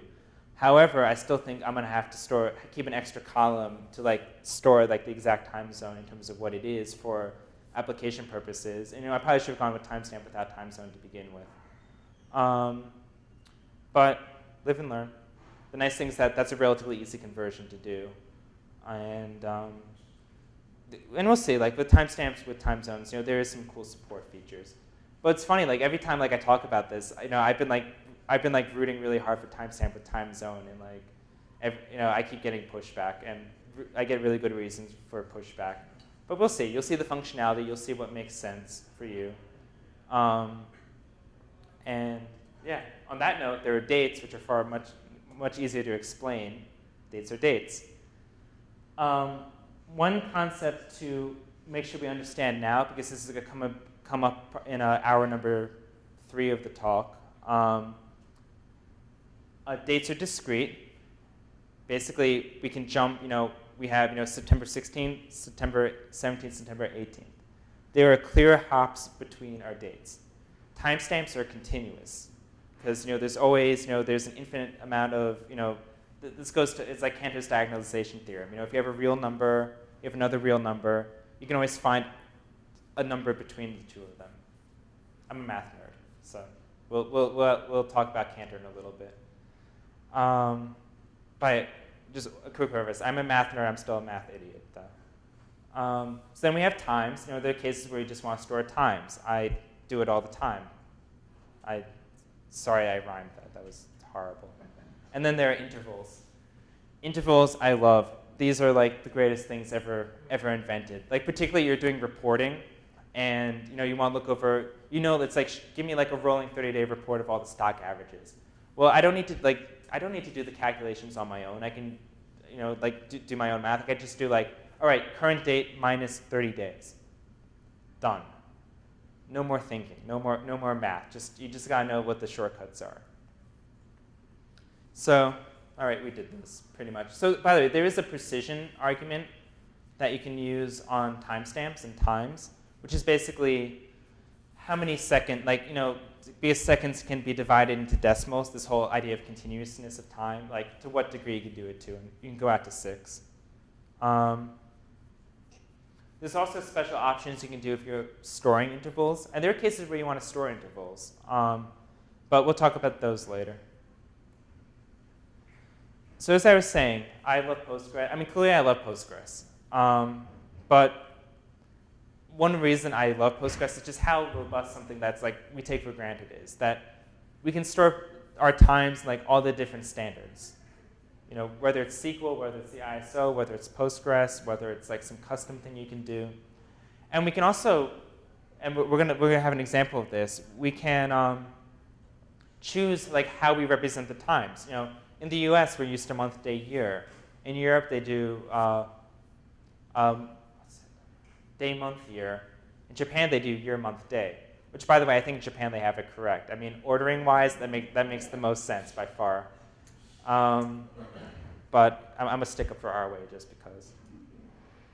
So, because we can have all these different ways of inputting dates, I thought we could do a fun little exercise. By fun, I mean kind of painful. So we're going to play. So here's the game. I'm going to give you a date. You're going to tell me what date this is going to output. So what's the answer?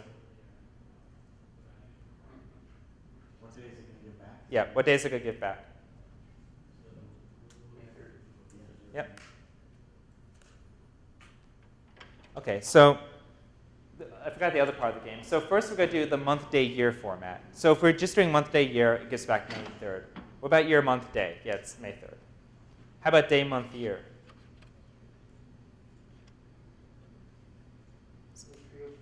It's May 3rd. So no matter what, so if you put, so here's the idea. So basically, if you're setting, based on your PostgreSQL.conf settings or what you set dynamically, no matter which order you tell Postgres to display or input your month, your day, or your year, you're getting back, if you're using this format, you're getting back the exact date that you're getting. All right, so do we understand the game a little bit better? All right, so let's say I input May 3rd, 2013, just like this. If I do month, day, year, what do you think you're going to get? This is obvious, OK.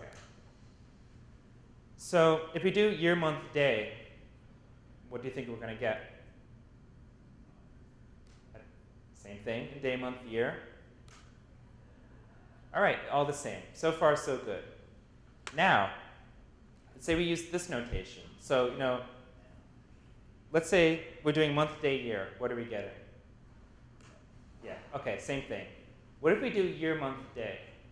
What do you think we're going to get? Yeah, all right. There was a point to this. Be careful. If you're working on particularly like a Japanese configured database, be careful with your data inputs. And of course, if you're working on a European-based database and you do day, month, year, yeah, this is March 5th. So, all right. So we're seeing that we do have this robust data input support, but we're running into a little bit of tricks. So for us. I had a quick question. When you're having day, month, year, and year, month, day, I see the characters. What are you doing in your column behind the scenes? I don't. So basically, You've converted. Yeah. Good question. Yeah, I set it to quiet, but I'm doing this. Oh, okay. Gotcha. So what this is, this allows me to set Postgres configuration parameters on the fly. So I hid it in this exercise because I knew I was going to go through a lot of examples, so I didn't want to go too crazy with the text coming. But yeah, now you know. All right, so this one, month, day, year. We know this is May 21st. Year, month, day. Yep, well, there's no month 21, so of course, that's going to fail. There's also no day 2013. And day, month, year is going to fail as well. Here is like the most insidious example I could come up with. I'm not even going to make you guess. So month, day, year, May 2nd, 2003. Year, month, day, February 3rd, 2005. Day, month, year, February 5th, 2003. Why am I being overly pedantic about this? Basically your date input might not be controlled by you. Let's say you're reading from someone's API or someone's external database, and they define their dates in this way. You got to be aware what your encoding is because you don't know. And here's the good thing: that at least if they're giving it to you in a particular format, and you're storing it on your server, month, day, year, and they're sending you day, month, year. You know that you can convert it based on that configuration parameter I showed you. And you can do it just within that session. So let's see, how many more of these do we have? All right, so I think we're getting the picture now that we can range from things from dates that don't work to things well into the future. Here's a cool one, by the way. If I send it 2013.123, it gives me May 3rd. May 3rd, 2013. And basically, this one counts from the days from the beginning of the year. And the point is, no matter what date format you give it, it knows that if you give it the syntax, it's 123 days into 2013. And finally, the Julian date. I have no idea what this is. And actually, when I did this at PGCon, and we had a room full of people, like nobody knew what this was. The cool thing is Postgres supports it. And it actually took me about 10 minutes. I took the example that we had in the documentation, and it took me 10 minutes to figure out, okay, like to actually configure it to be May 3rd, 2013. Yeah, I have no idea what calendar this is. If anyone finds out, It's the Julian calendar, and at the earliest date that you can record is 4,713 BC. Okay. That's the Julian date 0. Okay. And it's an old calendar system. It's been around for a while. Cool. Was it adopted by Caesar? Well, it was much past Caesar, but it's in reference to Caesar. Okay. Yeah, because I'm sure, I kind of figured that in Caesar times they didn't have the modern day calendar, given this sort of event that hadn't occurred yet. Okay. All right. So if and when you download my slide deck, here's the reference to the torture I just put everyone through. Times. I don't have a torture slide. Actually, do I have a torture example? Okay, no, I don't. All right. Times. There are a bunch of different inputs as well. There's military / 24-hour time. There's 12-hour time with the appropriate meridian. There's the ISO time, which allows you to set the time zone cleanly like that. But if you want to be cute, you can do things like put in EST, EDT, PST. I guess we have a lot. We have some mountain time here, MST. Yeah. Nice and simple.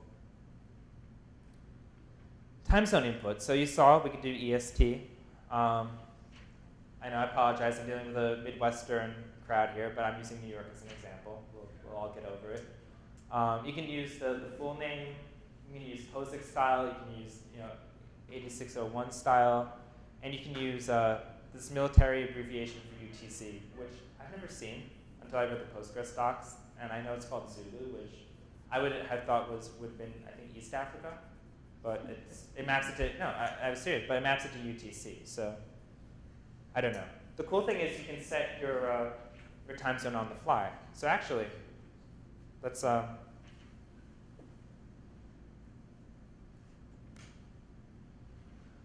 right, so even though my computer's on Central Time right now, my database is configured to Eastern Time.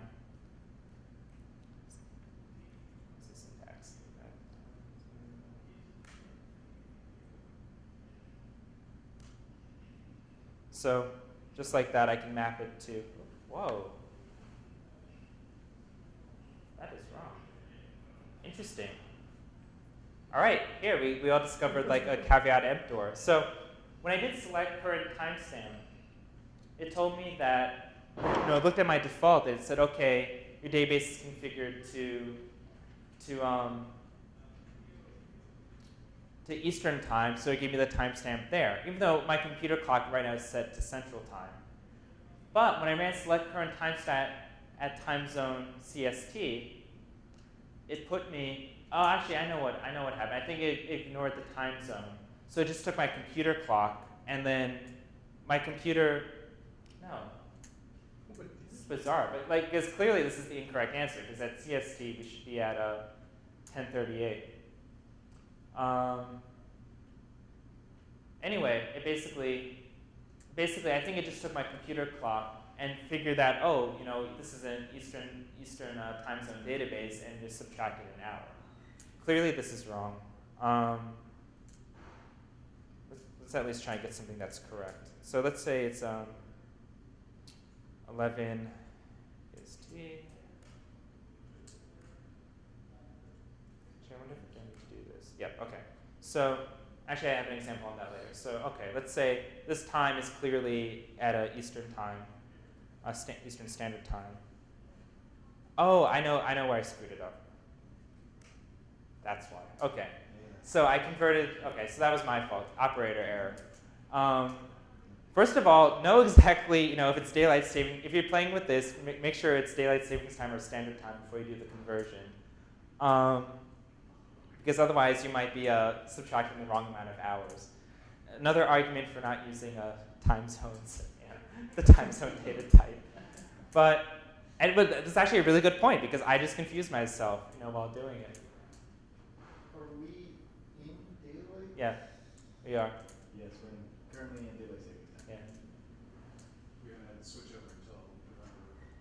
It's November now? In the summer, we go on to daylight savings time. Yeah. But first job is a lot. I know, it doesn't make sense to me either. In the winter, we go off. You would think that the winter would be I daylight. don't know, because I know people in Arizona that complain about daylight savings time ridiculously, and The they're just, daylight time is now, and then the standard is the winter? yes, Yeah, that's crazy. It's so weird. it is weird. The whole thing should just be gone. Yeah. I agree. The reason they do it in the summer is so that the crops have an hour longer to grow. Yeah. They want to Basically. reset all the clocks on the clock. I have so many of them, I understand. That's why I usually use America/Chicago. Because as hard as it is to type, I'm still always paranoid I'm going to make that mistake, basically. So I'm like, take the city, find out what time zone it is. That's what I was, so if you put in Chicago, You have to put America/Chicago.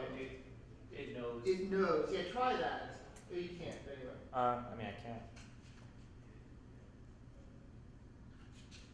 But see, that doesn't, There you go. Right. So then it finds out what time zone you're in, and then figures out what date it is on the minute. and then adjust for daylight savings time. Right. So I don't have to make that mistake, and of course. I don't have to make that mistake in front of everyone, so. Parameter, I'm sorry? and that data parameter, like a very statement, the time zone.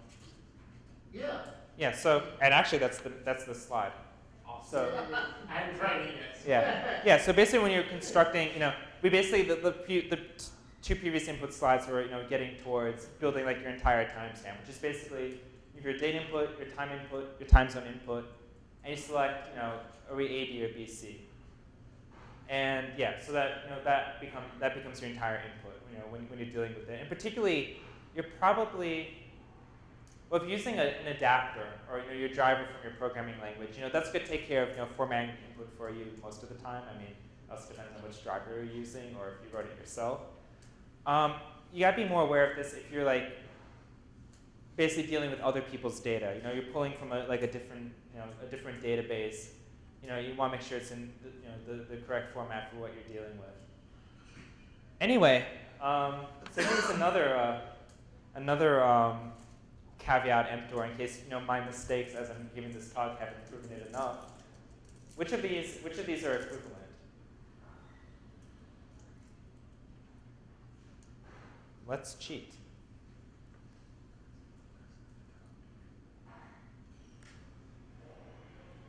Okay, well, that's a good way to fail. Oh, why are you saving?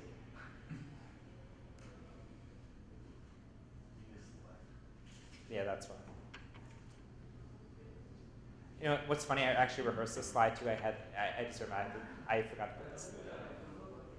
And copy and paste it. Okay, let's try again. All right, makes sense. That's our first one. So our second one.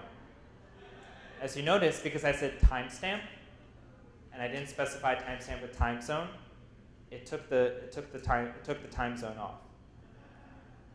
Which, by the way, if I actually did add timestamp with time zone, it actually puts my time at 11 o'clock in New York time, since I know that's what my database is set to. So another thing to be aware with dealing with timestamps with time zones. So what is the general conclusion we're coming to? As awesome as timestamp with time zone is, it's very easy to make mistakes as well. So we have some special inputs as well. We can go to the epoch when time actually was created, which is January 1st, 1970. What Big Bang? No, time wasn't until the Unix epoch. So we have infinity, negative infinity.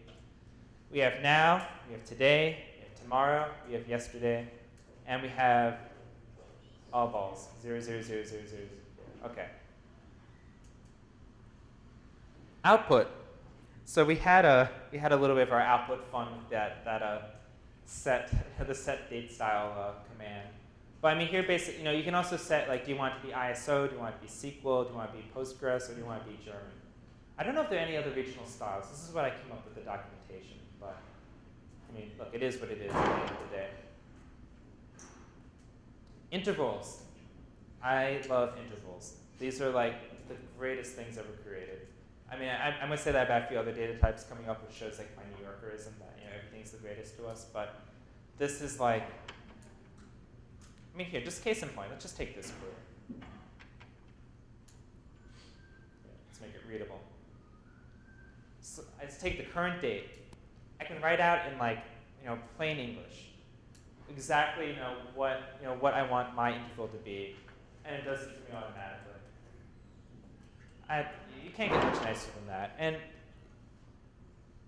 And the thing is, you have all these different ones you can choose from. You can have years, months, days, year to month, day to hour, hour to second. I've actually not all the ones that like have like those complex conversions. I haven't used. I haven't had to because everything I get from the base support is good enough. I mean, again, I'm sure there's applications where you need that. I've not had to do them, but what I did do is I wrote a little. I won't even call this an application. I'll call it an example. So when I first gave the data type talk, it was one of my sleep-deprived startup weeks. So I came up with this example, to see, what is my rolling average of sleep. So I made an example where I generated some random data, and it was, how much I wanted to figure out how much was I sleeping at between a current interval. And as you see, I got my rolling average over a 7-day period. And of course, I can adjust that. I can take different dates and build like a whole rolling average to see, is my sleep going up or down. And I really don't have to configure too much code because the interval, having that interval, gives me that flexibility to create such a query. So let's see, I did some other things. Oh, I'm looking ahead a little bit because we're going to talk about some of the date functions. Probably the best date function there is date trunc. The reason is date trunc allows you to basically truncate your date to a particular period, be it, let's say I have a timestamp, and the timestamp's right now. If I do date trunc day, it'll truncate my timestamp to the beginning of the day. If I do date trunc month, it'll truncate it back to September 1st. If I do date trunc quarter, the beginning of the quarter. Date trunc year, beginning of the year. Why is this useful? It's very useful for reporting because you're basically truncating your date to a native date type as opposed to like doing a character, forming the date based on like some character string that you build. And you'll see that it makes it very easy to put in exactly what date that you want. So easier just to do by example. So here I said date trunc month. What are the hours I slept at?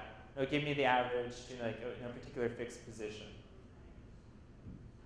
So what's nice typically, when you're dealing, when you're sending you're building your reporting application and you're sending information to it. You want to pass like the simplest parameters possible. So it's very easy to pass in a string like month or year or quarter, and also you don't want to have to worry about fixing it to like your particular year, month, or quarter when you're formatting that date. So as you see, when I send it to, when I send my average sleep to, when I truncate it to the beginning of the month, Postgres handles it automatically, and it takes all those individual, timestamps and puts it into the proper format. So here we go. So I did, this simple query. Apparently I slept the most in May of last year, and slept the least this month. Hey, what do you know? Random data doesn't lie. Okay, so what was this query? So I want to figure. I think I was trying to use Windows in this one. Okay, this is a fun one. So basically, I created a completely contrived example. What is the distance between my best and worst nights of sleep? Well, what did I do here? I think I was trying to join, I see what you're saying. So basically I did like two subslugs and joined them together and like tried to create some sort of distance function between them. Basically to show like the power of intervals. So in this case, there's an 18-day difference, between these two things. Again, completely contrived example.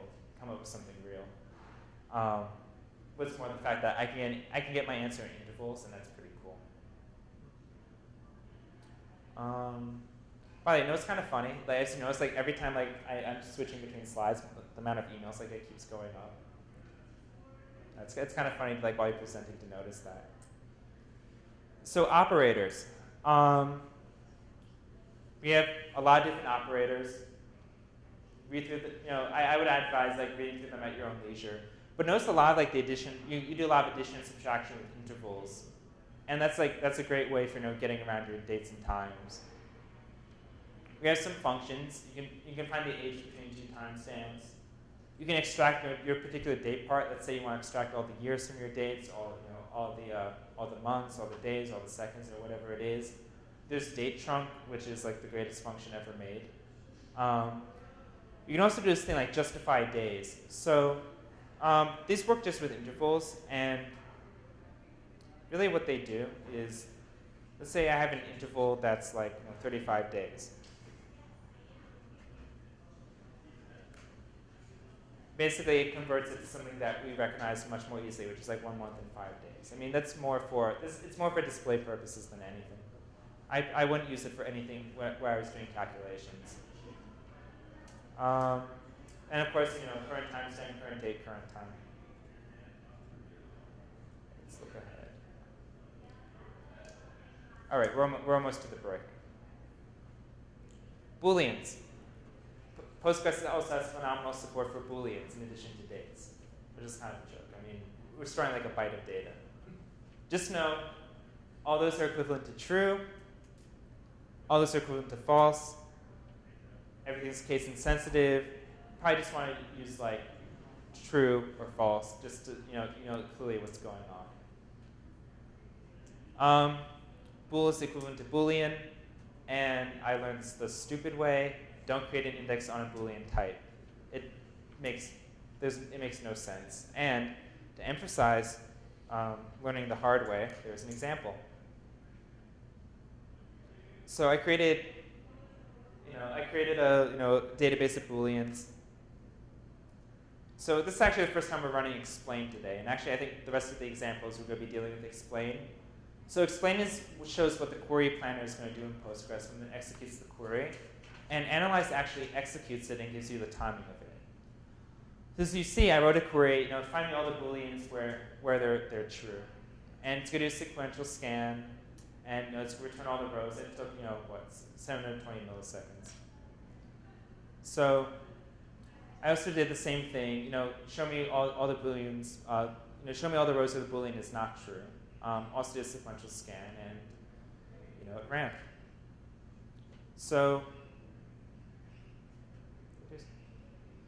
here's the other thing. So I put a limit on it, and notice it also did a sequential scan again, but it was so quick because if I'm limiting it to, I did limit 100, but it's gonna find them very quickly, and it's gonna stop as soon as it gets to the 100th one. I think that's just a point on limits.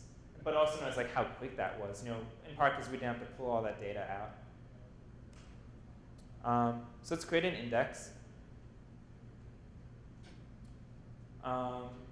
And notice with my index, if I do that sequential scan, well, case in point, even though I have the index on Booleans, it's still doing a sequential scan.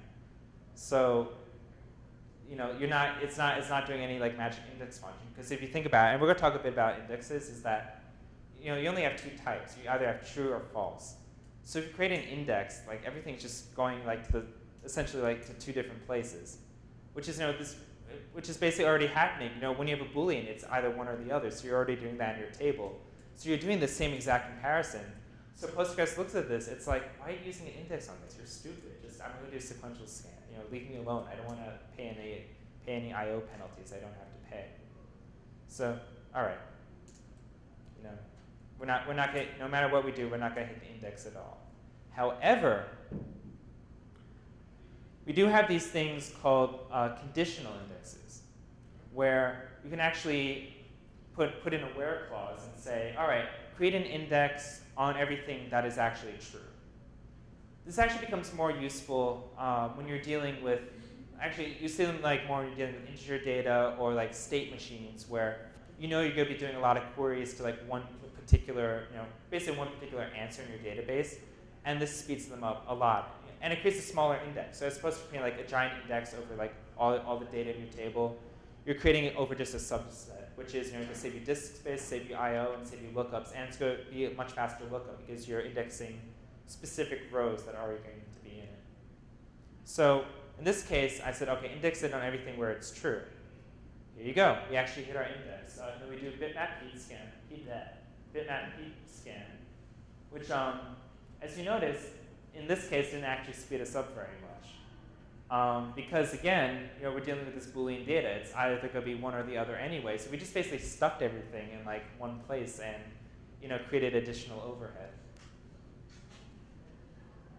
And again, the other thing is, because we did this conditional index, that if we do the query on, not is true, look for everything that's false, we'll just go to sequential scan. It's not even going to bother with the index.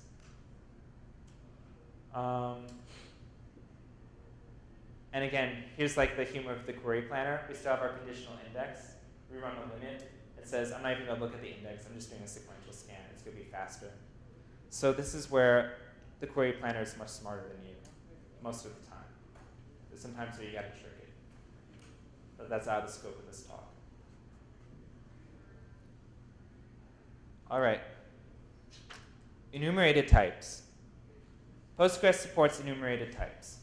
Basically, this was, I've heard multiple reasons why this is. Jim Legensky, who's given the talk with me a couple times, his analysis was it was that support conversions between MySQL and Postgres, because MySQL had enumerated types. We should have them too.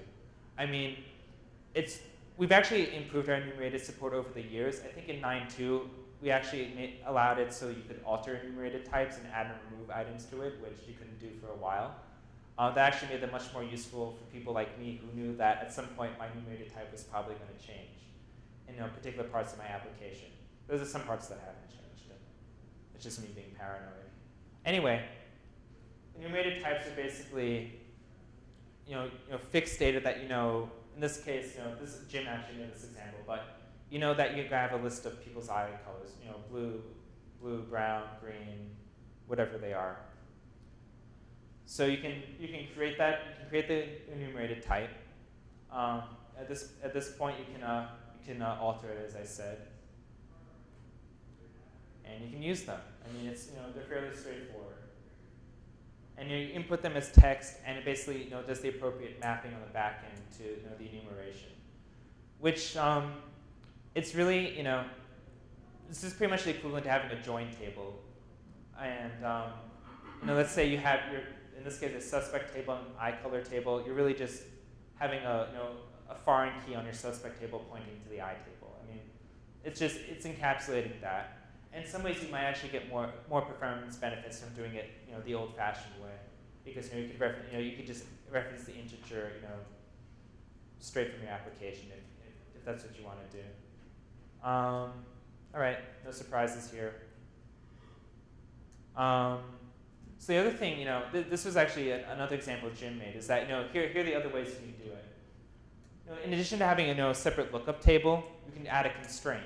Postgres has like pretty cool constraint support, and in this case, we're saying like, okay, create this this table, add a constraint, check eye color, where make sure eye color is in one of these examples. Constraints are a little bit easier to modify, actually until 9.2.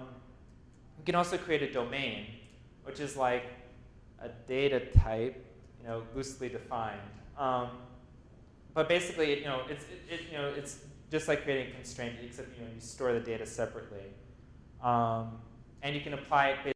It's a reusable constraint. You can apply it to multiple tables. So if you know that you're going to use eye color all over your application, you probably want to create a domain for it, and that's basically what it does. Anyway, we have reached our first break. I love this photo, by the way. I was looking for like photos of elephants, and I saw this. I'm like, I gotta find a place to put this in. So let's see, it's about 11. What do you need, like 5 or 10 minutes?